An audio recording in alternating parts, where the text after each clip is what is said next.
back to my channel. So today I'm going to make a high carb, low fat, plant-based Indian dish. It is chickpeas actually. Chana Masala is the main spice.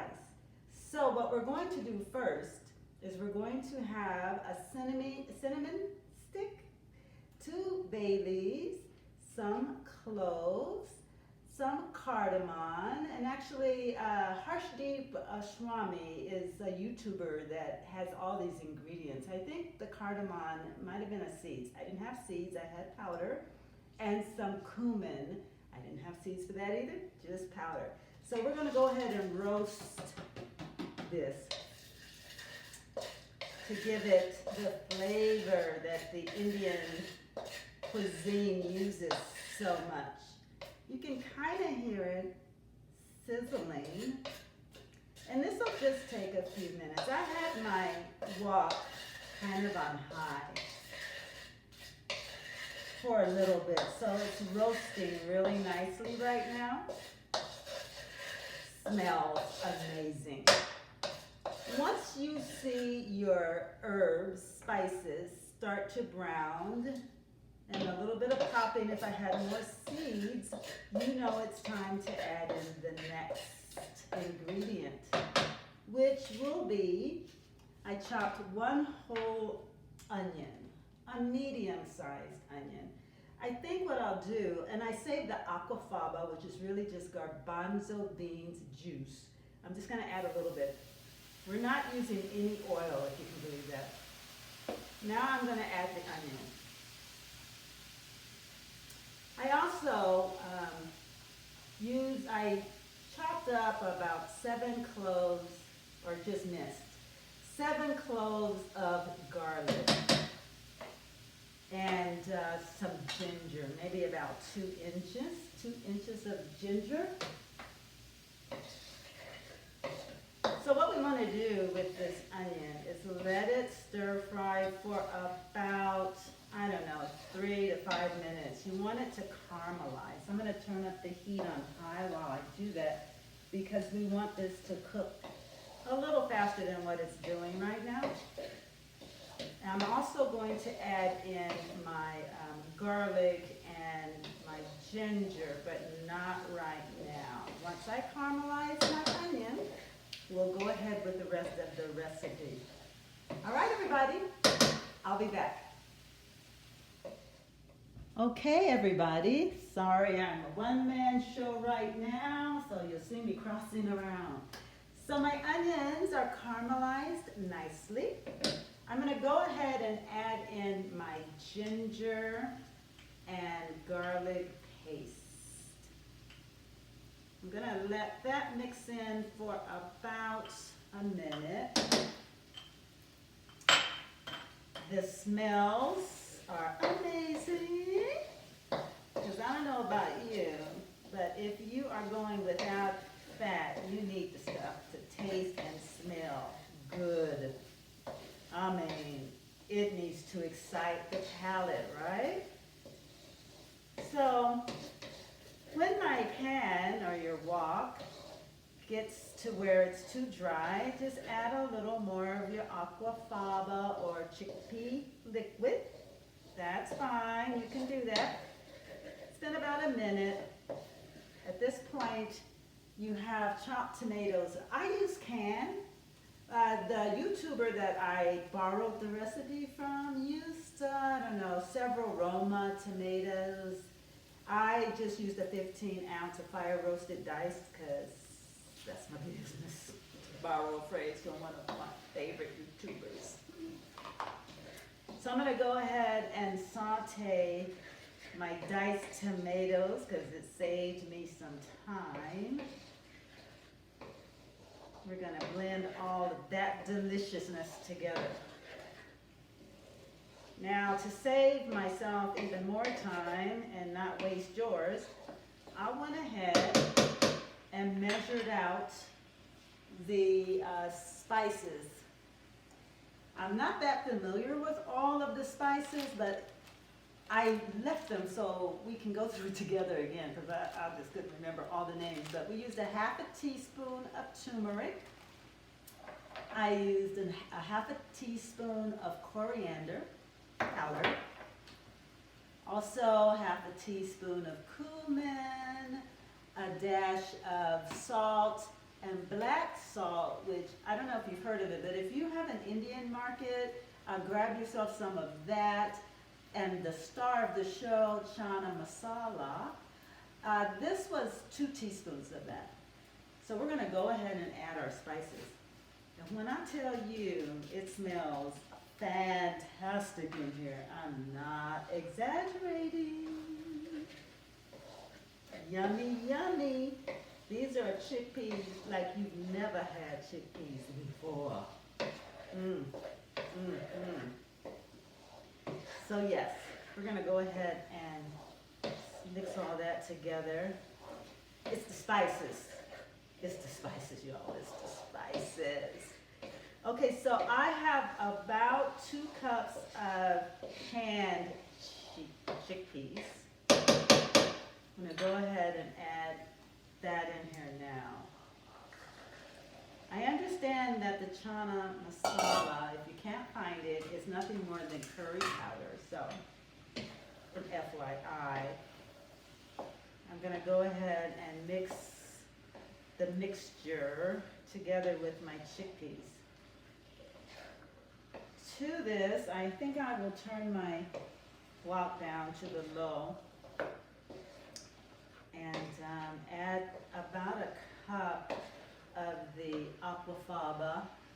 If you don't have that and you didn't save it, you can use water or you can use veggie broth.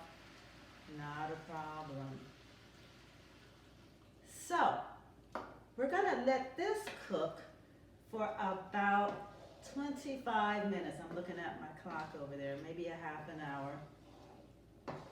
We want it to get, you know, a little thickened. All right, I will be back. See you in about 25 minutes.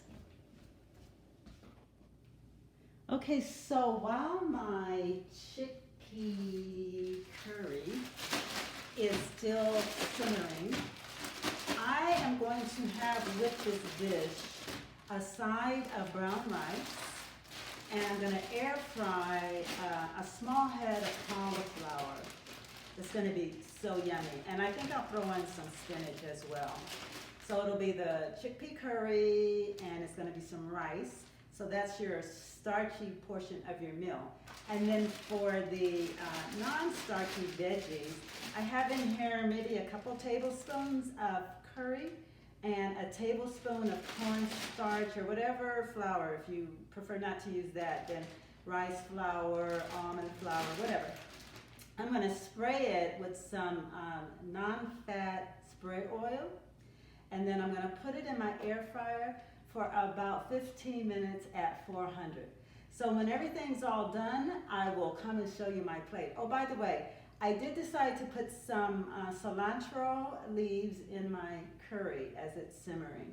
You'll see that when I'm done. All right, see you soon.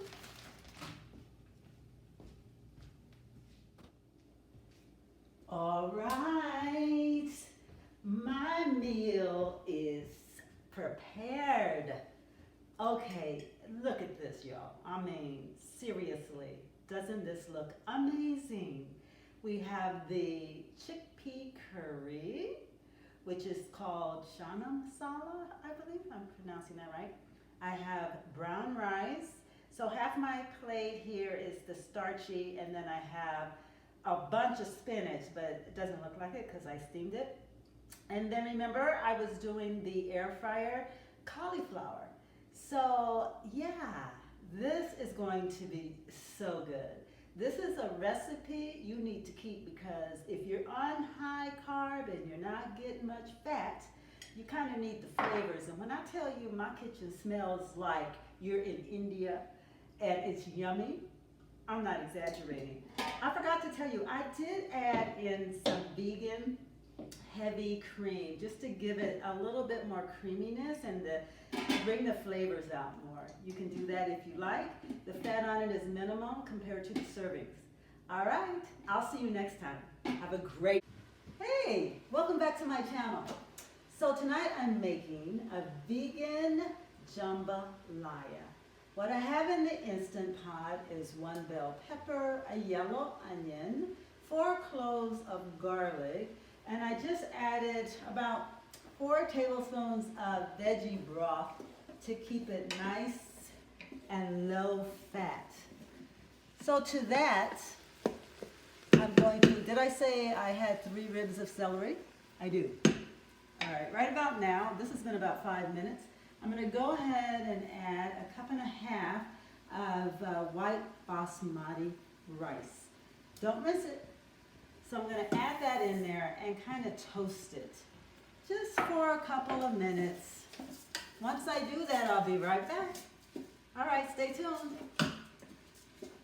So it's been a couple of minutes and I've toasted my basmati rice. I have 3 cups of veggie broth. You can also use brown basmati rice. I'm using white, and the difference is the amount of time you would cook it.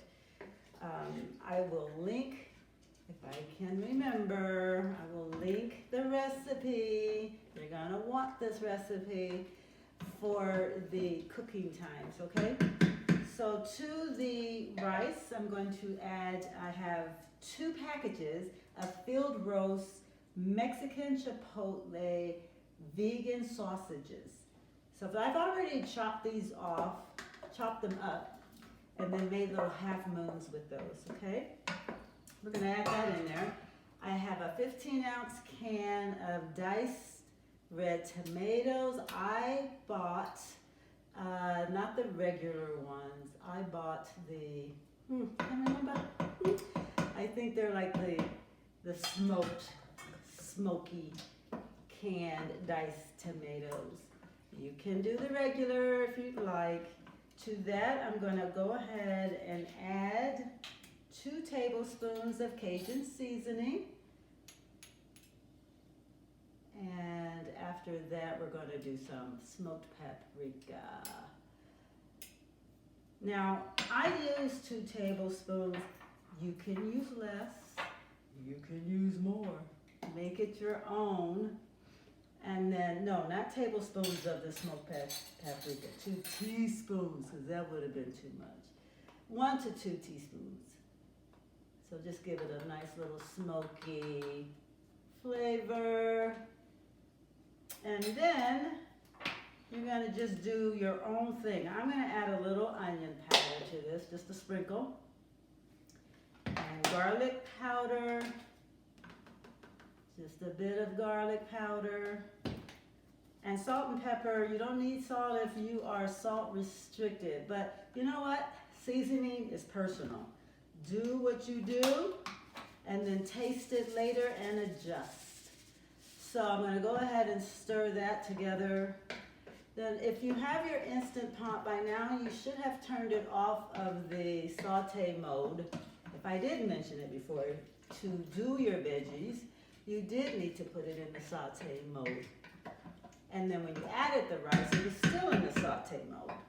So now we're going to go ahead, because I have the white rice, I'm going to put it in the vent position, and then I'm going to turn mine on manual. And we're just going to do the white rice for 4 minutes.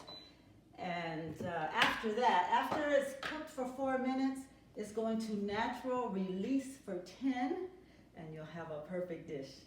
I'll see you when it's done. All right, until then, bye.